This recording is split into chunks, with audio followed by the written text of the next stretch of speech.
So welcome to the Museum of Zoology. It's really lovely to see you here for celebrating this International Women's Day. We've got a fantastic programme for you that has been arranged by Jessa Garabia. You've done a fantastic job. Big round of applause for Jessa. So we're going to start off with our first session for this evening. I'm going to start off with the first talk, which is by Mei Mei Chow. Mei Mei is a postgraduate student in Conservation Leadership Master's Programme, which is run upstairs in the David Attenborough building. From Penang, Malaysia, is a conservationist, and her journey highlights the crucial role of support. So that's what we're going to be talking about today. So hello again, my name is Mei Mei, and today I'm going to talk to you through the journey that I've been on as a conservationist for the past 8 years. In undergrad, I took zoology as my undergrad degree, but it's we under the biological sciences school, we have other courses, and that's where I met Quack, and he's doing aquatic biology. Yeah, I think that is. He's always been a source of inspiration for me. He's like a Superman. He does 3 billion things at the same time. Even till now, he's working in the ministry, but he's still doing all sorts of things. But he's the one that keep pestering me every single year to apply for a master's because and for me, I come from a more underprivileged background, and pursuing a master is not an immediate plan for me after undergraduate degree. But he's the one who's keep texting me and sending me, there's this master opportunity, go and apply this. And he's the one that helped me proofread my scholarship application and all sorts of things. And even after years, this was in 2014. And this was last year, we went for a diving trip. But recently we did, together we did a youth capacity development program for marine environmental education. He also looked me in and to be part of the community and to talk to people, to recruit people to know more about conservation, especially regarding the marine environment. And then I started my first job. This is a forest called Endarumpin, and can see the palm tree here. This is the significant thing about that forest complex. It was a very tough job. I don't have my backpack here, but we were carrying 20 kg of backpack, and then we have to trek for 7 kilometers. Doesn't sound too much, but in a rainforest, that's a really long journey. And it was really tough at first. And I remember this, I think this was one of my first trips. And I have Noyu and Ida. Noyu is my manager.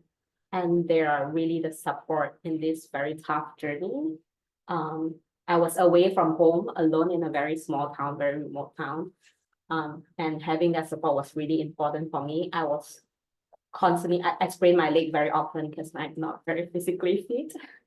And then I got eczema. So from all the insects bite, every time I come out of the field, I need to get a jab for the eczema. And they are the one who's fetching me to the clinic and taking care of me, telling me how to take care of myself in the field, because as women, it's more challenging, especially if you're on a period in the field. It's very challenging to pick up all the trash and all the stuff. So they are the one that supporting me along the way. But I've also have a team of very amazing people. There was an incident during this job. Not just me, but a bunch of us are quite kind of bullied by one of the people there, but they gave me assurance that, what you did are worth it. Your work matters. Don't take people's word for it just because they feel like they are better than you. You are actually worth more than what you did. And then I moved back to my hometown after that first job. I worked with the state government. Yeah, these are the bunch of people that I met. I think one of the most important things that I found that I used to think that, colleagues can never be friends. I'm not super friendly. but I think like having my working in this environment, I've met Suen and Alicia. We became friends after a while, and it's something that emerged very genuinely. And it's very challenging working in the government in terms of, working with politicians and in a very rigid and bureaucratic heavy environment. And we're always joking around and having them, even now we're still very close. We have the WhatsApp group that we update each other about our journey, and still being part of the and then I've also had my cubicle mate. So like in office, you have like share table So we call each other cubicle mate, and we have Naveen and Uzier. We usually go for movie after work. And it's so nice to de-stress together. And this was in 2017, and last year I went for a workshop. Three of us are not in the same organization anymore, but meeting them in the workshop talking about protecting a particular forest landscape. It's really a very empowering moment to see that your peers are still doing similar things at different capacity, and you are still cheering each other on. And also my manager at the time, she was very strict, but she's the one who pushed me to do a lot of writing, which discover my skills for writing. So later on, I pursue somewhat of journalism and writing more. So she was asking me to write a lot of editorial at that time. But now I think I'm more confident because of her support. And over the past 4 years, I've been working with traffic, and Renee will hate me for this, for putting her picture so big in the screen. But that's Renee. Both of us are training and capacity building officers in traffic. So a lot of our training are at the border towns, so in Southeast Asia. So it can be quite, how do I put it? So like the Golden Triangle region in Southeast Asia are, full of different sorts of crime, not just wildlife crime, people trafficking drug and stuff. But this is one of the picture. We are at the border town. This is the Mekong River. Opposite side is Laos, and we are at the Thailand side. We later on do another training on the Laos side, but she's the one who taught me how to be more confident as a woman, especially dealing with law enforcement who can seem like a very unwelcoming environment. And she's just so full of energy.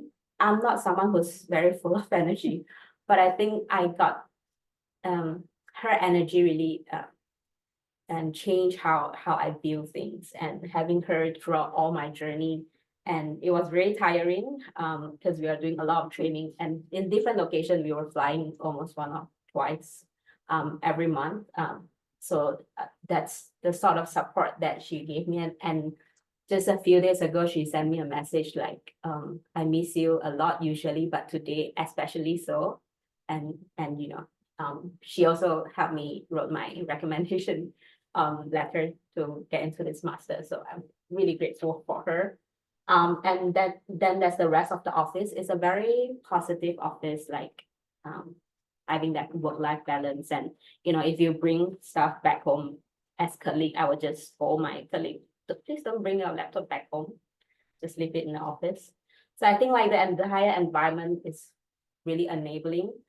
I just want to say that luck plays a very big role in this. Sometimes it's circumstances.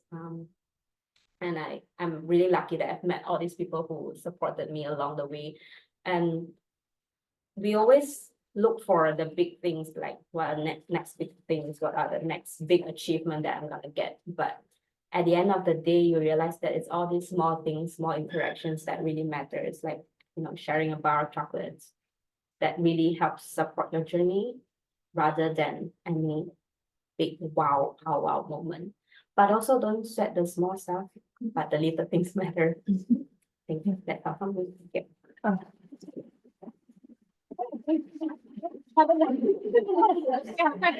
My classmates coming here, having all their support is really important. The diversity. Oh, and one thing I want to highlight is like throughout that journey, because I come from Malaysia, it's a very cultural, vibrant country. So all my supports come from different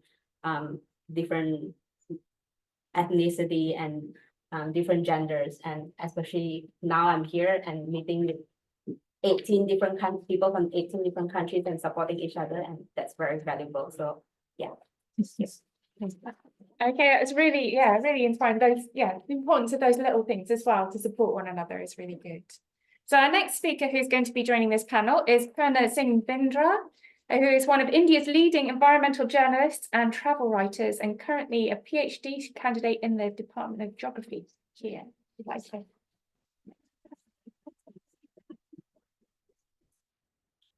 Hi, everybody. It's great to be here talking on the day that celebrates the stronger better and gentler half of the population.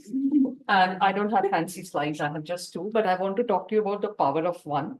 I think that's an idea which inspired me a lot because that's something that you hear a lot, right? What can one person do? What if I can't make a difference?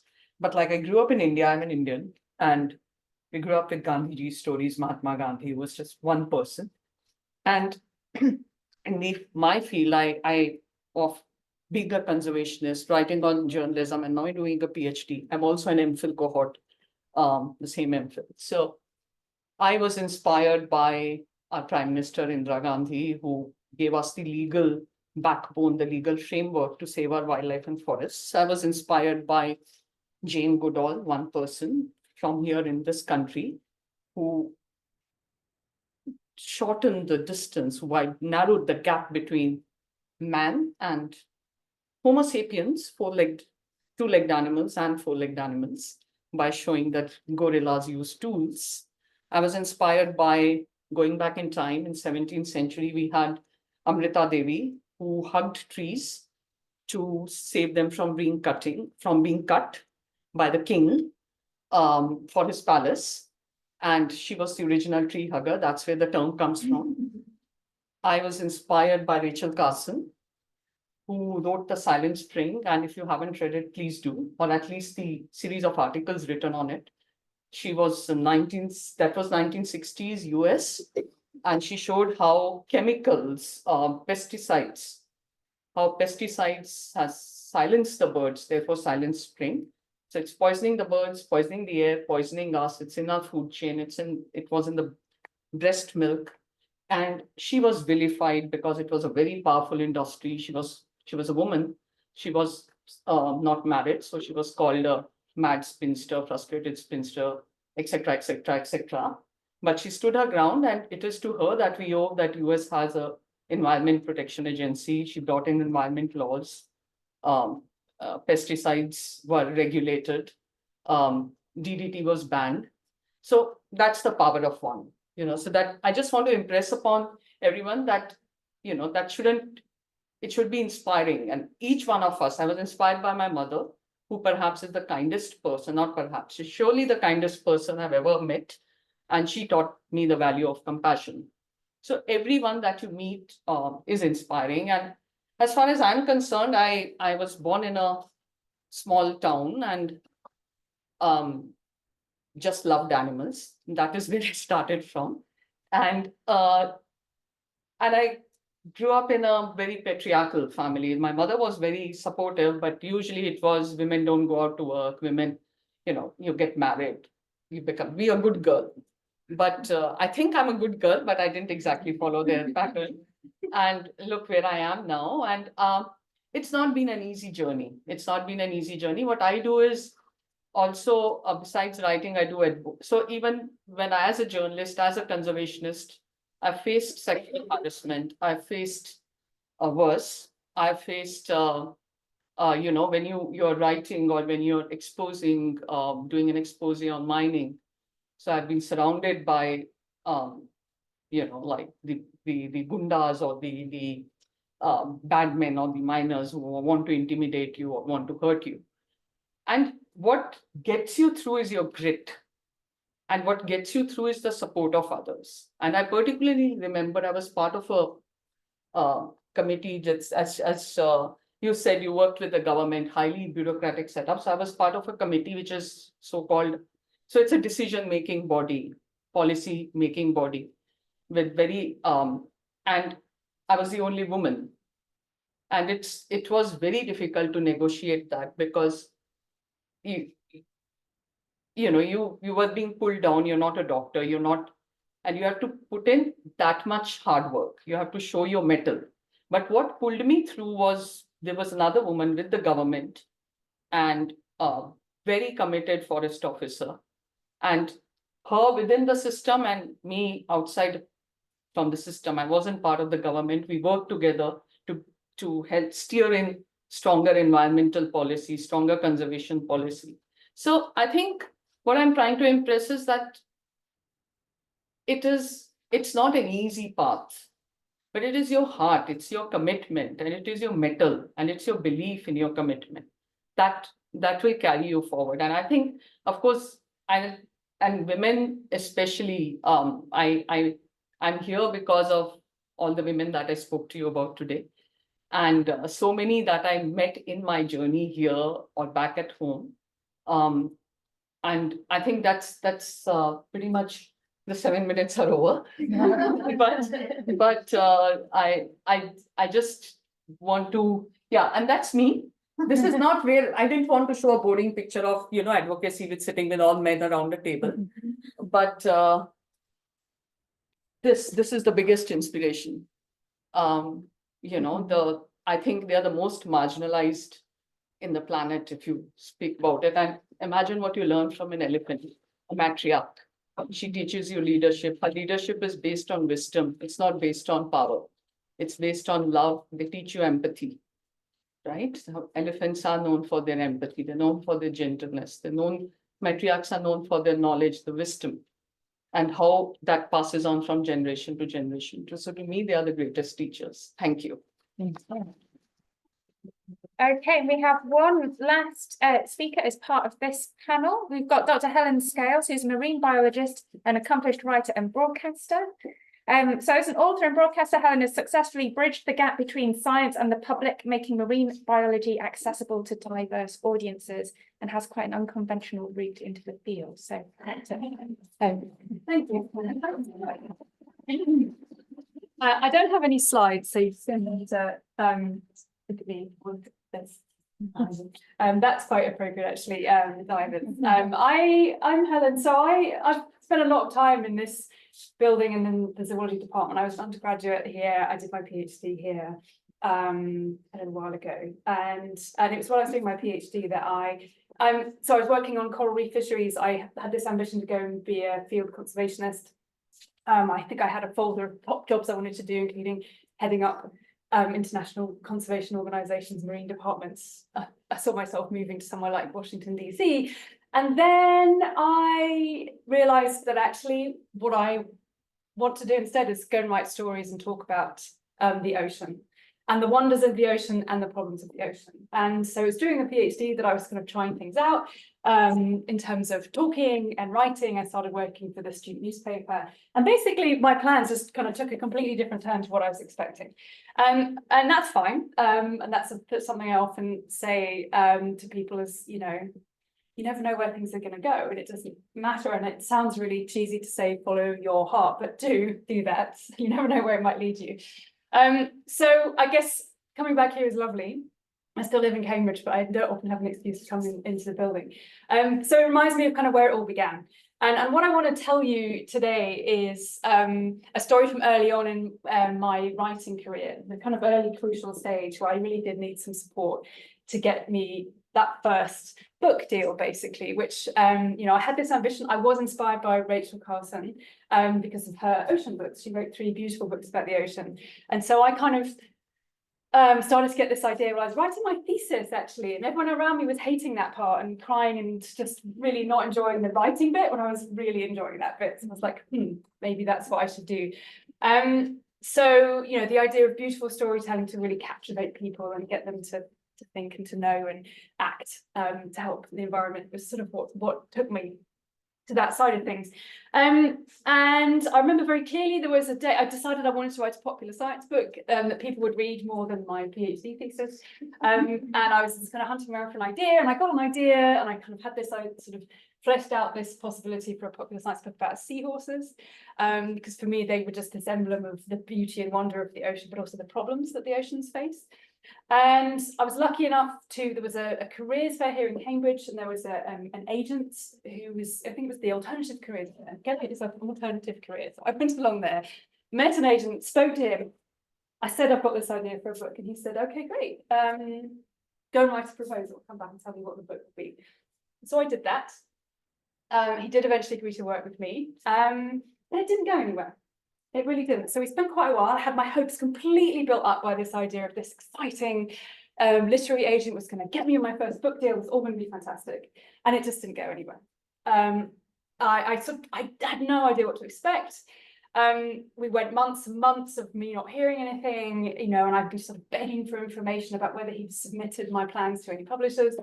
And eventually I just got to the point where I realized this just wasn't happening. So what do? Do I give up or do I try something else?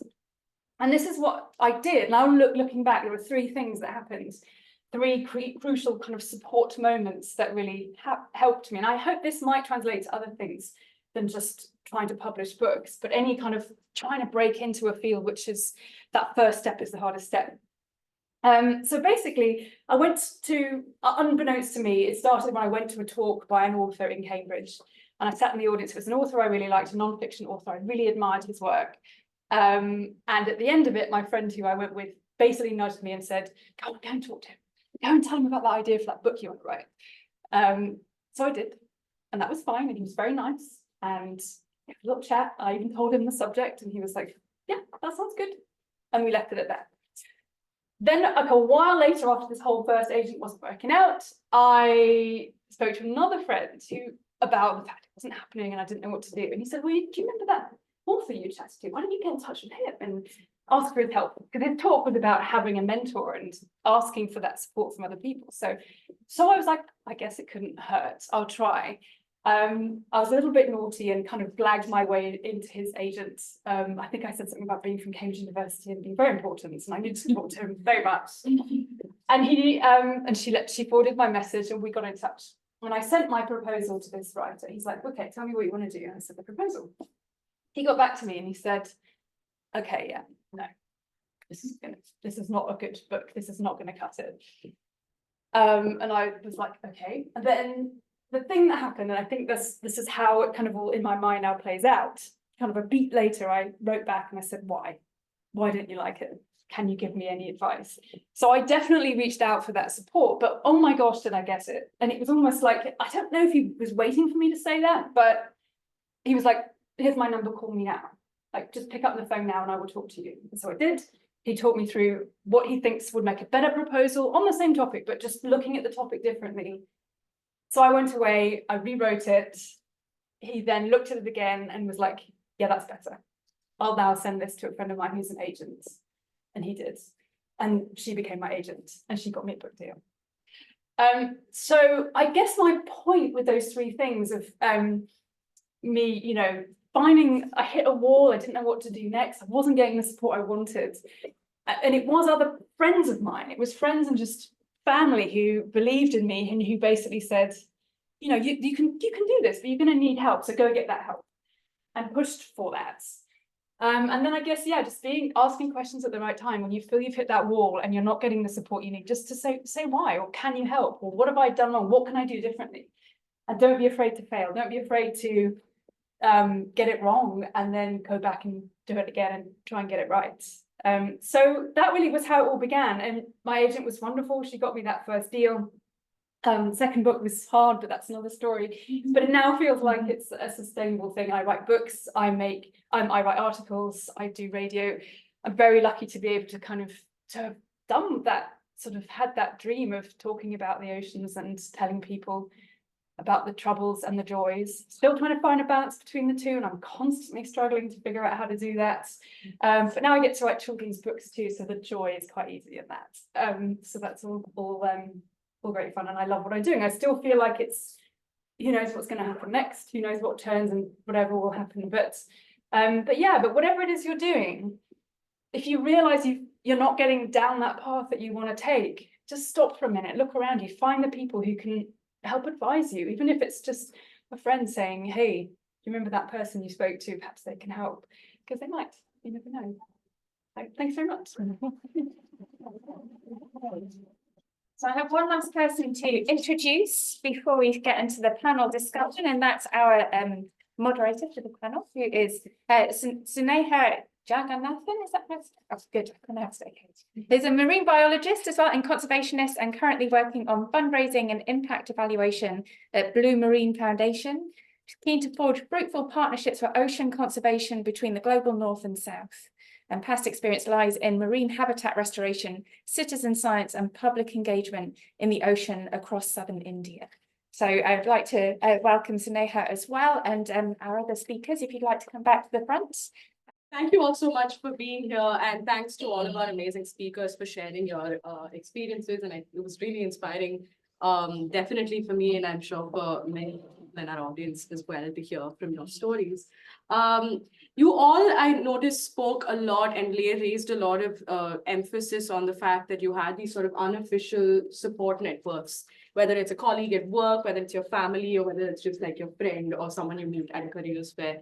But we have like a lot of, I noticed quite a few people who are probably starting out their careers as well today. Could you talk a bit more about sort of more formal support networks for women that you have benefited from or you have helped establish in your career? I think that would be super useful for all of us to know.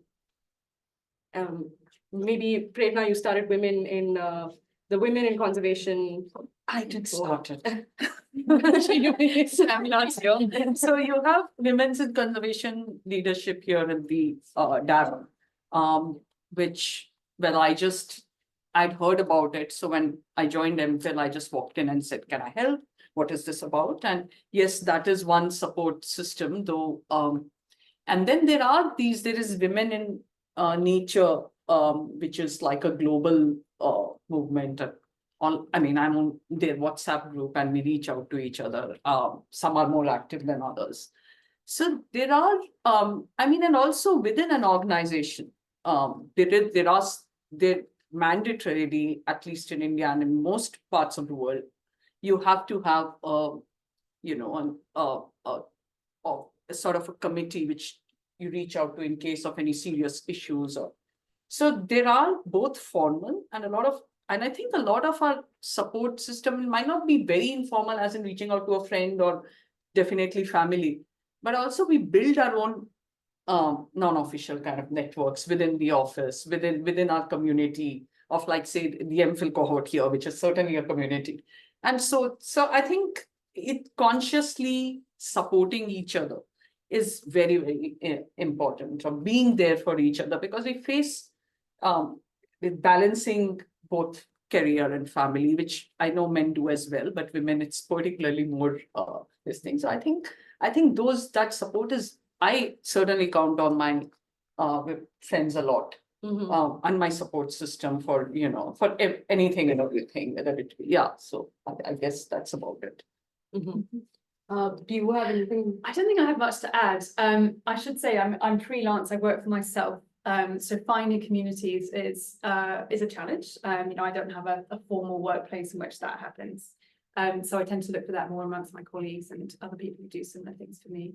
So I haven't got anything specific to add in terms of formal. I don't think, if it comes to mind, I'll put my hand up. I think conservation in Malaysia is very different in the sense that it's a very women-dominated industry. So like it in itself, it's a support system on its own. But I think even as women, you still have to find your allies within that circle who would support, to formalize that sort of support. So and I'm quite a rebel. If I see there's something wrong in the policy, I'll just voice it out and change the system so that it really protects the rest of the crowd. I think that's a really important point, is to be able to speak out if you see that there's something wrong, and always having any sort of formal or informal support systems definitely sort of helps in making sure that there's a united voice for any kind of a change that you want to affect. Is there anyone in the audience who has any questions for any of our amazing speakers here about empowering women, about just careers for women in conservation and science and zoology, or anyone online? Yeah, we don't have any questions online at the moment, but yeah, does anybody have any questions in here?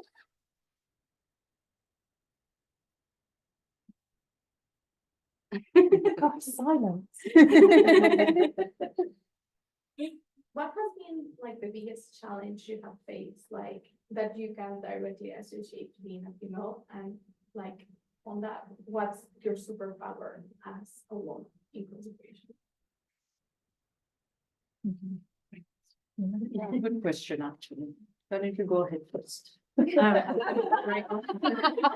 So what's the challenge that's been most related to being a woman, and how did I deal with it, or how I generally am a superwoman? Yeah. Gosh, I'm gonna need to have a bit of a think about that. I mean, I hate to say that it's a sort of female trait to not necessarily have that self-belief in your own abilities, but I guess that probably is true. And so that's not a specific thing, it just runs through everything. You know, especially in my field of kind of trying to step in between science and the media, there's definitely been cases where a lack of just thinking I'm really great at this has definitely meant I don't necessarily get things as quickly or at all. So I mean, for instance, I guess one of the obvious kind of honest things to say would be like one of the routes that opened up to me as I started being more of a communicator than a scientist was to work on TV. And I don't think I was cut out for that. I'd had a go at it and I don't mind. I'm okay, I do some TV and that's all right, but I don't think I had that kind of, I want to be the thing that everyone is looking at really in detail on that screen, and therefore be a celebrity. So I guess that kind of like pushing it right into the kind of celebrity status thing just wasn't for me. I don't know if that's necessarily about being a woman or just my own personality, how much that kind of comes part of the same package. I'm very comfortable and I love what I do. And I quite often just will say no if the TV thing comes up that I just don't feel comfortable. For whatever reason, I just don't feel like doing my hair that day so I can sit in front of the screen and have the camera pointed at me. And there's nothing wrong with that, you know, we don't all have to do those things. But I don't know how much that is, because if I was a guy, I wouldn't care so much. That's how I look. But I do. So. You want to go? Yeah. So I was talking about the bullying incidents. That's not particular to me, but being fit into a gender role when it comes to conservation, like, oh, you're a woman, you should just sit in the office and do account and stuff. But I can go in the field, I can carry backpacks, I can identify wildlife tracks, but what's stopping me from that is just because of my gender, and that's not necessarily true. And I think like breaking that gender role, it's also very challenging, but it goes both ways as well. I feel like as women, we have to do more to prove our self-worth. But I'm lucky that I'm smart enough. So I managed to, you know, it's not as straightforward as if you're a man, you're better at field work, and a woman I'm not. But I feel like throughout the years I've built the confidence to tell others I know my stuff. I'm good for my job. I'm very aware of what's going on, and it just comes through to people to it I don't know, I think I exude the vibe of, you know, don't mess with me. So definitely self-belief. And then something of what you also said is that you're kind of pulled down. So I was talking about being in these government committees where you're and it is, she's there because she's friendly with the minister. She's there because, but you're not there because you know your worth. I mean, you're there because of what you bring to the table. So you have to go the extra mile. I think another challenge is also, you know, kind of, you, as I mentioned, you come from a background where this is not encouraged. So you try and not mess with them, but you try and do what you want to do. And it's not always easy because they're your family. But these also a certain set of expectations. It's changing big time, but it's not gone away. And I still have younger women come to me who, and you know, and parents who come to me and say, how will your daughter go in the field? I understand you can, but there are what we cannot deny at times real safety issues. Mm-hmm. So there are these kind of challenges. There are challenges where you might be in a situation which is not safe. And when you have rangers, women rangers, and you have 7 men and 1 woman ranger who's out there in the forest all alone, you know, so these are things that women do face. And I've been in the field in such situations. So I guess, as I said before, what it is your belief in yourself. Ultimately, you are strong, and look, no one's going to come and help you here. You have to help yourself, and you have to get out of this situation. There is no other choice. I think that to me, it's always my commitment, which you know, like, which makes me push forward and just like, yeah, it's that. I think you've all raised really interesting points of like, we might have all not started out knowing everything and having all the answers, but it's sort of it's a journey, right? And, it's a journey to go from like, do I need to be here? Am I supposed to be here to like, hey, don't mess with me. I know what I'm talking about.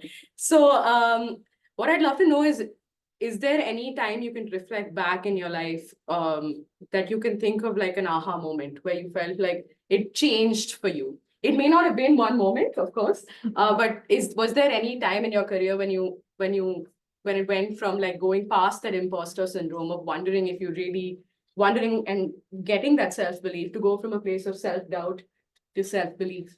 Has there been that eureka moment for any of you? Yes. Yes. Yeah. Yes. So I think one was publishing my book. I mean, I've published before, but this was a book which was very close to me. And that was one. And then when you are able to effect change, I mean, you're working very hard on getting a area protected. And when that happened, it took years because you have to work through layers of government, local people, etc. But it happened. And I mean, to me, it was such a huge thing that you were able to make that happen. You were able to give that piece of land to wildlife forever. I mean, as much as forever is there. But it was I mean, it just, it makes you like you're on seventh heaven, like, yeah, it does. And maybe do you have any similar Yeah, experiences? so when I was working in traffic, we were talking about wildlife trafficking issues. It sometimes can be quite difficult. It's intermingled with wildlife and policy and law enforcement, all these things. And I started with a training role, and I was quite nervous at the beginning. I was telling my group mates just now, we just had a presentation for our masters. I was telling them nobody in the room knows more about what you're talking about. So be confident about that, and that really helped. And also seeing that, once you're because you're familiar with the materials that you produce, but getting to play that with your audience, with the training audience, and seeing them break into a laughter, that's really hardworking. I'm not doing something very dull. I'm making the room slightly better, then they can learn better, things like that. And what about you, Helen? So lots of moments just you have to hold on to and feel like that's a good thing. But I think for me, the multiple ahas are when I hear from anyone who's read anything I've written and said they've enjoyed it or that they've changed the way they see the world slightly, and you think, okay, yeah. Whether it's a young kid or anyone at all, that's wonderful. And I guess maybe a slightly more practical thing, but it's scary, but then when I do it, I feel good. So I guess that's an aha, is when it's going to sound odd, but it's when I turn work down. You get to the point where people are asking you to do things and you go, no, actually, I'm not going to do that. Some of them are weird and easy, like this week. I want to share what my weird week has been like. This week I got asked to do a sponsorship deal with a shower company. Help me figure out how to do an advertising campaign, sustainable showering. And I thought, no, I'm not going to do that. Thanks for asking. No. But more seriously, when it's sort of things that are much more within my remit, maybe a book that they want me to write, but I feel like actually I haven't got the time. Like it would stretch me too far. I don't need to do it. And I think that is partly about finally realizing that I'm not just someone who is just grabbing at anything I get offered. I can, I'm in a lucky position to be able to make those choices, and that's really empowering to be able to say no. I'm sure it would be great, but right now, no, it's not the right time. So say no. Sounds odd, but being able to say no to anything, you don't have to say yes to everything you possibly do. Yeah, that's a huge aha. Yeah, it was easy. And someone reading your book and getting back to you. It really, it feels wonderful. It feels absolutely wonderful. I had written a book for kids, and I had a 90-year-old, I mean, it's been read by a 4-year-old, and then a 90-year-old who said, yeah, I read it out as well. And that was so amazing. And and also one thing that I wanted to add, and I went back to that protected area, that land, and then I saw the pug mark of a tiger, so I was crying because I entered and I saw it had come out to greet me. You just had that moment that, the tiger walks here now in that land, which is protected for it. It was very, very special. I think feeling in any way, whenever we feel like our work really has impact, I think Yeah, that's yeah. a clear aha moment, Yeah, right? yeah, Because yeah, it's like, yeah. yeah, now I know why I started this and why Yeah, I why do it? chose this unconventional career and why I'm here. And I think that brings us to about the right time for a break. So.